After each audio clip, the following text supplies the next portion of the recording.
Guys एक बार Japan में एक साधारण सा गाय चराने वाला था। उसका नाम था मोसाई। एक दिन वह गाय चरा रहा था। एक बगुला उड़ता हुआ आया और उसके पैरों के पास आकर गिर पड़ा। मोसाई ने बगुले को उठा लिया। संभवतः बाज ने बगुले को घायल कर दिया था। उजले पंखों पर रक्त के लाल लाल बिंदु थे। बेचारा पक्षी बार बार मुख फाड़ रहा था। मोसाई ने प्यार से उस पर हाथ फेरा। वह जल के पास ले जाकर उसके पंख धोए। थोड़ा जल चोंच में डाल दिया। पक्षी में साहस आया। थोड़ी देर बाद वह उड़ गया। इसके थोड़े दिन पीछे एक सुंदर धनवान लड़की ने मोसाई की माता से प्रार्थना की कि उसकी शादी मोसाई से करवा दो। तो उसकी शादी मोसाई से हो गई। मोसाई बड़ा प्रसन्न था। उसकी स्त्री बहुत भली वाली थी। वह मोसाई और उसकी माता की मन लगाकर सेवा करती थी। वह घर का सारा काम कर लेती थी और स्वयं कर लेती थी। मोसाई की माता तो अपने बेटे की स्त्री की गाँव में भर में प्रशंसा ही करती फिरती थी। उसे घर के किसी काम में तनिक भी हाथ नहीं लगाना पड़ता था। भाग्य की बात है, देश में अकाल पड़ा। खेतों में कुछ नहीं। मोसाई मजदूरी की खोज में माता तथा स्त्री के साथ टोक्यो नगर में आया। मजदूरी कहीं इतनी जल्दी मिलती है क्या? मोसाई के पास पैसे थे, वो भी खर्च हो गए।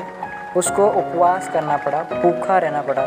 तब उसकी स्त्री ने कहा, मैं मलमल बना दूंगी, तुम बेच लेना। लेकिन जब मैं मलमल बनाऊं तो मेरे कमरे में कोई ना आवे।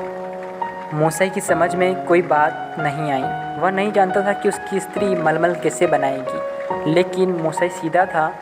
उसे अपनी स्त्री पर पूरा विश्वास था।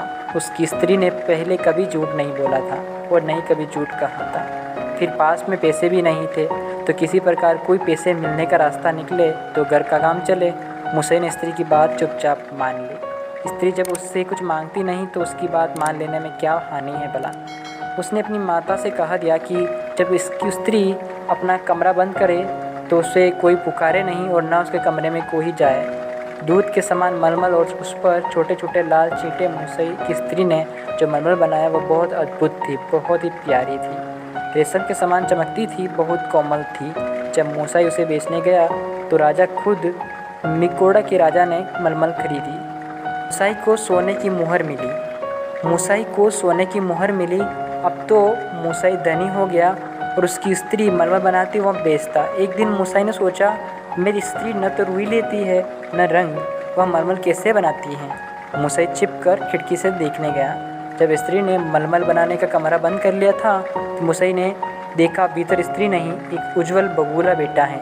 वो अपने पंखों से पतला तार नोचता और पंजों से मलमल बूंदता। उसके गले में गाँव है। गाँव का रक्त वह पंजे से वस्त्र पर छिड़क कर चिट डालता और मोसाई ने समझ लिया कि वही बगुला स्त्री बना है और उसका उपकार का बदला चुका रहा है। मोसाई को बड़ा आश्चर्य हुआ। एक छोटे बगुले ने उपकार का ऐसा बदला दिया।